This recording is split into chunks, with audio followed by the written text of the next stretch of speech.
Good morning guys. Panibagong araw, panibagong vlog. Ngayon gagawa ako ng portable panghangin ng gulong. Iyon oh. Ito kasi nakita ko. Napulot ko lang to. Ito guys, yan oh. I-convert ko siya indirect na. Yung motor niya, yon yung pinaka dinamo. Hindi ko na siya idaan sa sa pinaka board. Yan ang pinaka board niya, may problema na. Ito namang isa, sira ang kanyang hose. Hindi naman pwede mailipat yung kanilang hose. Yan.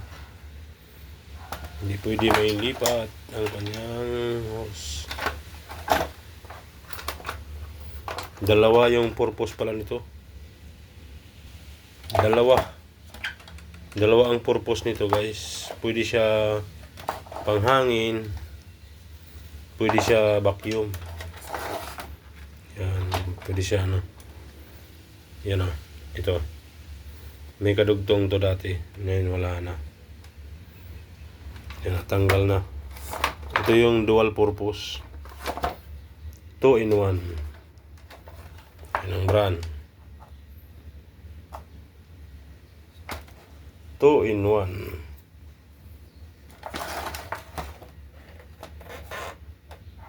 Malakas din. Pero 12 volts lang siya. Hanggang 18 volts. Iyon oh. Napulot ko to sa likod ng bahay.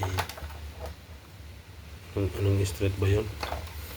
Ito lang yung bubuhayin ko. Yan, ito. Yan. Ito. Yung sa panghangin lang. Yung compressor. Yan ang mini compressor. Ito naman. Hindi na ako maghanap ng ano nito. Hindi naman pwede mailipat. Kunin ko lang yung wire. Siguro gawan ko na lang ito ng kung kaya pa siya palitan ng ng hose. Yan o. Durug-durug na yung hose niya. Nababali na siya. Kahit anong lagay ko ng Yan o. Yan. Kakat ko na lang. Yan. Cut na. Hanapin ko na lang yung positive nito. Yun ang itap ko dito sa yung pinaka-positive nito. Yan. Palalabasin ko na yung positive niya. Sana ma-wiringan pa. Kaya naman siguro. Ito na guys. Inoperahan na ni Rickman. Yan o. Positive. Positive niya yung may pangalan. Double check ko, baka puro may pangalan to.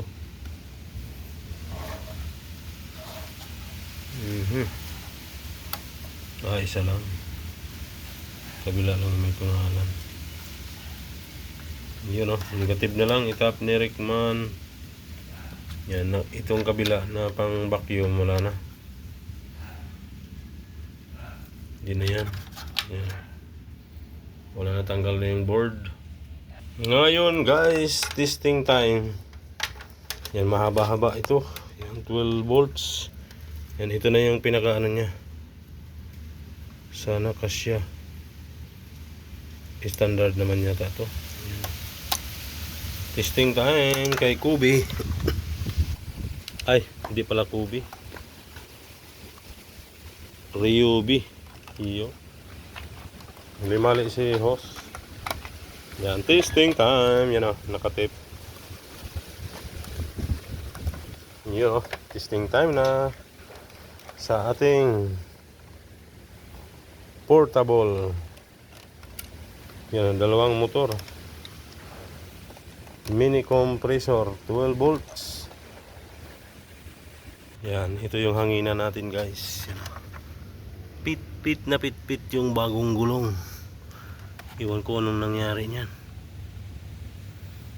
Kaano lang to nung nakaraang araw. Hindi ko alam kung natinik ba o interior ang problema. Yan ngayon ang hanginan ko. Gumana guys. Gumana.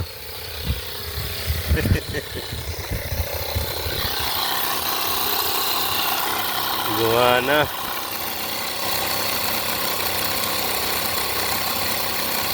Gumana. Ang cute. Ang cute.